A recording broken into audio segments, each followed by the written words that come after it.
World cup 2026 के super 8 चरण का एक ऐसा मुकाबला खेला गया जिसने सिर्फ दो टीमों की किस्मत ही नहीं बल्कि तीसरी टीम की उम्मीदों को भी सांसों के सहारे लटका दिया था।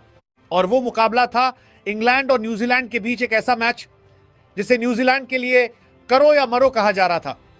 लेकिन सच तो यह है कि इस मुकाबले पर पाकिस्तान की नजरें भी उतनी ही टिकी हुई थी जितनी इंग्लैंड और न्यूजीलैंड के बीच खिलाड़ियों की। लेकिन अगर न्यूजीलैंड यह मैच जीत लेता तो पाकिस्तान की कहानी लगभग यहीं खत्म हो जाती, चाहे पाकिस्तान श्रीलंका को हरा भी देता। और यही वजह थी कि यह मुकाबला सिर्फ एक साधारण क्रिकेट मैच नहीं बल्कि उम्मीदों, दबाव और रणनीतियों की जंग बन गया था। स्टेडियम का माहौल भी कुछ ऐसा था जैसे हर गेंद पर कहानी बदल सकती हो। और जब टॉस के लिए दोनों कप्तान मैदान में आए तो यह पल भी बेहद अहम लग रहा था। न्यूजीलैंड के कप्तान मिचेल सैंटनर ने टॉस जीतकर पहले बल्लेबाजी करने का फैसला किया और पहली नजर में यह फैसला बिल्कुल सही लग रहा था क्योंकि पिच सूखी थी, बल्लेबाजी के लिए अच्छी दिखाई दे रही थी और ऐसा माना जा रहा था कि पहले बल्लेबाजी करने वाली टीम 180 से ऊपर का स्कोर बना सकती है। लेकिन क्रिकेट का असली रोमांच इसी बात में है कि जो दिखाई देता है वही हमेशा होता नहीं। न्यूजीलैंड की तरफ से टिम सैफर्ट और फिन एलन की ओपनिंग जोड़ी मैदान में उतरी और शुरुआत संभलकर की गई क्योंकि सामने इंग्लैंड के तेज गेंदबाज जोफ्रा आर्चर नई गेंद लेकर तैयार खड़े थे। आर्चर ने शुरुआत से ही अपनी रफ्तार और उछाल से न्यूजीलैंड के बल्लेबाजों को परेशान किया और उनके शुरुआती 2 ओवरों में बल्लेबाज खुलकर खेल नहीं सके। गेंद बल्ले पर आसानी से नहीं आ रही थी और ऐसा लग रहा था कि इंग्लैंड की टीम शुरुआती झटका देने में कामयाब हो सकती है। लेकिन धीरे धीरे न्यूजीलैंड के ओपनरों ने खुद को संभाला और स्ट्रोक खेलना शुरू किया। टिम सैफर्ट ने खासतौर पर कुछ शानदार शॉट लगाए और 25 गेंदों पर 35 रन बनाकर टीम को मजबूत शुरुआत दी, जबकि फिन एलन ने भी 19 गेंदों पर 29 रन बनाए और इन दोनों की साझेदारी ने न्यूजीलैंड को शुरुआती दबाव से बाहर निकाल लिया। पावर प्ले के 6 ओवर खत्म होने तक न्यूजीलैंड की टीम ठीक स्थिति में दिखाई दे रही थी और जब क्रीज पर रचिन रविंद्र और ग्लेन फिलिप्स मौजूद थे तो ऐसा लगने लगा कि न्यूजीलैंड अब मैच पर पकड़ बना लेगा। रविंद्र ने हालांकि ज्यादा तेजी से रन नहीं बनाए और 13 गेंदों पर 11 रन बनाकर आउट हो गए, लेकिन फिलिप्स ने पारी को संभाले रखा और शानदार टाइमिंग के साथ शॉट लगाए। फिलिप्स ने 28 गेंदों पर 39 रन बनाए जिनमें 4 चौके और 1 छक्का शामिल था और उनकी बल्लेबाजी में आत्मविश्वास साफ दिखाई दे रहा था। एक समय ऐसा लग रहा था कि न्यूजीलैंड की टीम 180 या 190 के आसपास पहुंच सकती है और अगर आखिरी ओवरों में तेजी आ जाती तो स्कोर 200 तक भी जा सकता था। लेकिन यहीं से मैच ने करवट बदली और इंग्लैंड के स्पिनरों ने न्यूजीलैंड की पारी की रफ्तार पर ब्रेक लगा दिया। आदिल रशीद ने अपनी कलाई के जादू से बल्लेबाजों को बांध दिया और 4 ओवर में सिर्फ 28 रन देकर 2 अहम विकेट लिए। उनकी गेंदों को पढ़ना न्यूजीलैंड के बल्लेबाजों के लिए आसान नहीं था और हर ओवर के साथ दबाव बढ़ता गया। बिल जैक्स ने भी शानदार गेंदबाजी करते हुए बल्लेबाजों को खुलकर खेलने का मौका नहीं दिया और 4 ओवर में 33 रन देकर 2 विकेट हासिल किए, जबकि लियाम डॉसन ने कसी हुई गेंदबाजी करते हुए 4 ओवर में 32 रन देकर 1 विकेट लिया और रन गति को नियंत्रित रखा। इसके अलावा इंग्लैंड की तरफ से पहला मैच खेलने वाले अहमद ने भी प्रभावित किया और 3 ओवर में 28 रन देकर 2 महत्वपूर्ण विकेट हासिल किए, जिससे न्यूजीलैंड की पारी पूरी तरह लड़खड़ा गई।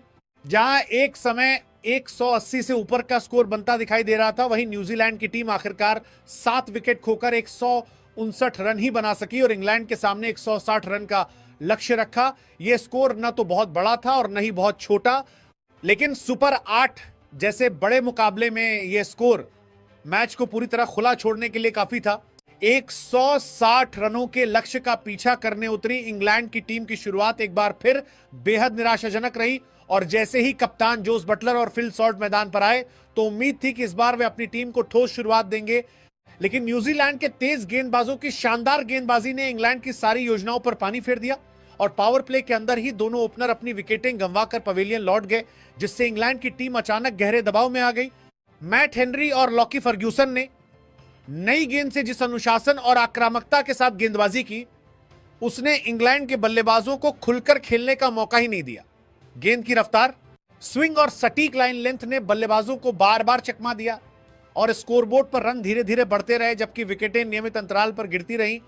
हर नया बल्लेबाज क्रीज पर आता और कुछ देर संघर्ष करने के बाद आउट होकर वापस लौट जाता और एक समय ऐसा लगने लगा था कि इंग्लैंड की टीम यह मुकाबला पूरी तरह हार चुकी है। लक्ष्य ज्यादा बड़ा नहीं था, लेकिन न्यूजीलैंड के गेंदबाजों ने उसे पहाड़ जैसा मुश्किल बना दिया था। स्टेडियम का माहौल भी धीरे धीरे शांत होता जा रहा था और इंग्लैंड के समर्थकों के चेहरों पर मायूसी साफ दिखाई दे रही थी। लेकिन क्रिकेट की खूबसूरती ही यही है कि आखिरी क्षण तक कुछ भी हो सकता है और मैच का असली रोमांच उस वक्त शुरू हुआ जब 6 विकेट गिरने के बाद विल जैक्स और रेहान अहमद क्रीज पर एक साथ मौजूद थे। शुरुआत में ऐसा लग रहा था कि ये दोनों सिर्फ औपचारिकता पूरी करने आए हैं और मैच कुछ ही देर में खत्म हो जाएगा, लेकिन इन दोनों बल्लेबाजों ने जिस जज्बे और आत्मविश्वास के साथ बल्लेबाजी की उसने मुकाबले को अचानक रोमांच से भर दिया।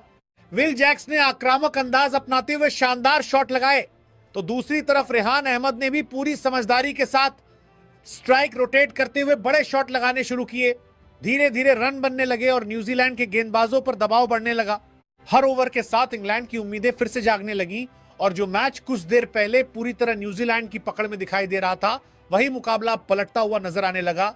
विल जैक्स और रेहान अहमद की साझेदारी ने मैच को सचमुच रोमांचक बना दिया और स्टेडियम में बैठे दर्शकों के साथ साथ टीवी पर मैच देख रहे लाखों प्रशंसकों की धड़कनें तेज हो गईं। खास तौर पर पाकिस्तान के समर्थकों के लिए यह पल बेहद खास था क्योंकि इंग्लैंड की वापसी का मतलब था कि पाकिस्तान की सेमीफाइनल की उम्मीदें एक बार फिर जिंदा हो सकती थी। हर चौके और हर छक्के के साथ रोमांच बढ़ता जा रहा था और ऐसा लगने लगा था कि शायद इंग्लैंड असंभव को संभव कर दिखाएगा।